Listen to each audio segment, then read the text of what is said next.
السلام علیکم ورحمۃ اللہ۔ جی یار، ہومیوپیتھی میں خوش آمدید۔ ہم اس ویڈیو میں ہومیوپیتھی میڈیسن الیومنٹ کے بارے میں جانتے ہیں۔ الیومنٹ پھٹکری کو کہتے ہیں جو کسی بھی زخم سے جریان خون کو فوری روکنے کے لیے استعمال کی جاتی ہے۔ یہ کولائڈل کی صورت میں معلق ذرات پر اثر اندازی کے لحاظ سے بہت شہرت رکھتی ہے۔ اگر کسی محلول یا گیس میں چھوٹے چھوٹے ذرات معلق ہو جائیں تو ایسے ذرات کو کولائڈل کہا جاتا ہے۔ پھٹکری ہوا یا کسی گیس میں موجود کولائڈل ذرات پر اثر انداز نہیں ہوتی، لیکن ہر محلول کے کولائڈل ذرات کو اکٹھا کر کے چھوٹی چھوٹی پھٹکیوں کی صورت میں منجمد کر دیتی ہیں۔ بالکل ایسا ہی اثر متعدد سانپوں کے زہر کا خون پر پڑتا ہے۔ عموماً خون سے بننے والی ایسی پھٹکیاں دل کے حملوں کا محرک ہو جاتی ہیں۔ پھٹکری کو اگر براہ راست انسانی خون میں داخل کیا جائے تو خون کے سرخ ذرات اور سفید ذرات کو تو پھٹکیوں کی صورت میں منجمد کر دیتی ہے، مگر الیکٹرولائٹ کا وہ مرکب جس میں 12 نمک خاص توازن سے گلے ہوتے ہیں ان پر کوئی اثر نہیں کرتی۔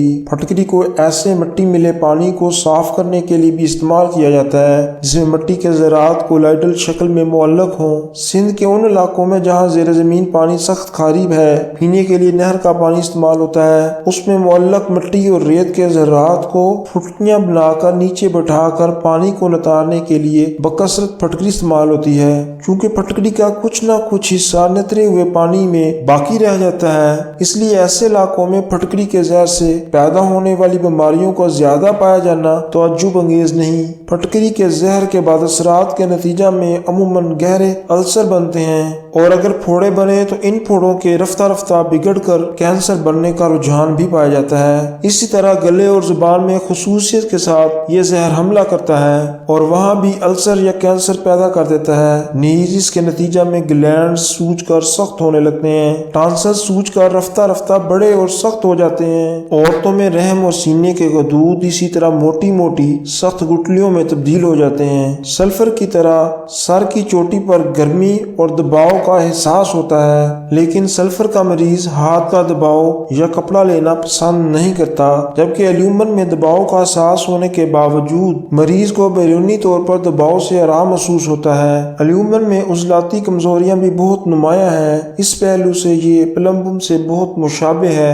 خصوصاً دونوں کی فالجی علامتیں ایک دوسرے سے کافی حد تک مشابہت رکھتی ہیں۔ پس جزوی طور پر الیومن پلمبم کی فالجی علامتوں کے مشابہ اثرات پیدا کرتی ہے۔ الیومن کے یہ تمام زہریلے اثرات جن کا پہلے ذکر گزر چکا ہے، ایلومینیم کی ہومیوپیتھک دوا سے شفا یاب ہو سکتے ہیں۔ قطع نظر اس کے کہ یہ بیماریاں کیوں پیدا ہوئیں، اگر ان کی شکل الیومن سے ملتی ہو اور مریض کا عمومی مزاج بھی الیومن کی یاد دلاتا ہو تو یہ ساری بیماریاں اللہ کے فضل سے ایلومینیم کے مناسب استعمال سے دور ہو سکتی ہیں۔ کچھ نسوانی بیماریوں کا ذکر پہلے گزر چکا ہے، ان کے علاوہ رحم کے اعصاب کا کمزور ہو کر نیچے کی طرف ڈھلک جانا بھی الیومن کی یاد دلاتا ہے۔ اگر آواز مستقل طور پر بیٹھ جائے تو یہ بھی الیومن کی ایک نمایاں علامت ہے۔ وقتی طور پر آواز بیٹھنے کے لیے بوریکس یا کوکایا آرسنک استعمال ہوتے ہیں، لیکن جب تک مریض کی دیگر علامتیں نہ ملتی ہوں محض آواز بیٹھنے کی علامت پر انحصار نہیں کرنا چاہیے۔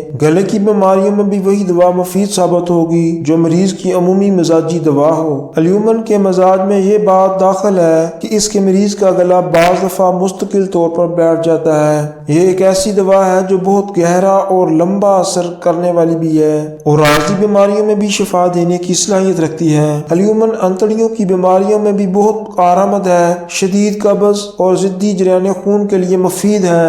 بوڑھے لوگوں کی سانسوں کی تکلیفوں میں بھی بہت کارآمد ہے۔ اگر سانس کی نالیوں میں سختی اور کھچاؤ کا احساس ہو، غذا نگلنے میں خصوصاً مائع نگلنے میں دقت پیش آئے اور زبان کے غدود سخت ہو جائیں تو یہ دوا بہت مفید ثابت ہے۔ الیومن میں شدید سر درد کی علامت بھی ملتی ہے، جس کے ساتھ سر پر بوجھ کا احساس ہوتا ہے، دبانے سے آرام آتا ہے، تمام عضلات میں کمزوری پائی جاتی ہے، تکلیفوں میں سردی سے اضافہ ہو جاتا ہے سوائے سر درد کے جس سے ٹھنڈک پہنچانے سے آرام ملتا ہے۔ دافع اثر دوائیں ہیں کیمومیلا، نکسومیکا، سلفر، ایپیکاک، طاقت 30 سے 200 تک۔